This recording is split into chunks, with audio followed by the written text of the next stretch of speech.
Since childhood, my friends and I loved camping in the forest. The silence among the trees, the fresh air, and the sense of freedom always attracted us like a magnet. This time, we decided to spend the weekend in the woods, far from the hustle and bustle of the city. Our group consisted of 5 people: me, my best friend Andriy, his sister Olya, her friend Katya, and our buddy Mikhailo. We arrived at the forest on a Saturday afternoon. The sun was shining brightly, and the trees around us seemed friendly, inviting us into their mysterious thicket. We set up our tents, lit a fire, and began to prepare dinner. Everything seemed perfect. We joked, laughed, and told scary stories around the fire. But no one could have predicted what awaited us that night. Around midnight, we heard strange sounds coming from deep within the forest.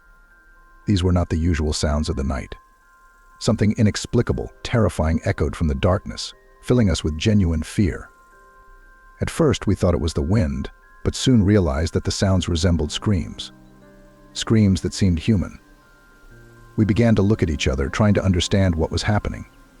Suddenly, Olya said she couldn't see Katya. She had been with us just a few minutes ago, but now she was gone.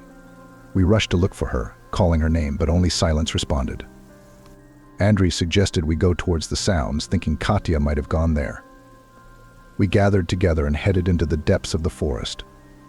Every step felt heavy, and the silence around us was so thick it seemed to swallow us whole. The screams grew louder, and eventually we reached a small clearing where we saw something horrific. Katya lay on the ground, motionless and dead. Her face was twisted in terror, and her body bore the marks of terrible wounds. We stood paralyzed by fear, unable to believe what we were seeing.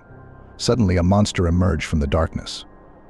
Its body was covered in thick black hair, and its eyes glowed with a red light. A foul stench of decay emanated from it. We knew we had to run. Our hearts pounded faster, and our legs carried us away from that place. The monster chased after us. Its steps were heavy and loud. It was almost upon us. We ran through the forest, not looking back, hearing its eerie growls behind us. I ran as fast as I could, but felt the monster getting closer. Suddenly, Andriy fell, and the monster pounced on him. I stopped, not knowing what to do. The rest of our friends also halted, but fear drove us to keep running. We reached our campsite when we heard Andriy's final scream. Olya was crying, realizing her brother was gone. We quickly gathered our things and headed back to the city, not caring what awaited us in the darkness. We never spoke of what happened that night. The forest we once loved became a place of horror and death. Sometimes at night, I think I hear those same screams. Screams that haunt me, reminding me of what we lost. That camping trip changed us forever. We never returned to that forest and tried to forget what happened, but the memory gives us no peace. Every time I hear the sounds of the forest, I remember that night and the monster that killed my friends.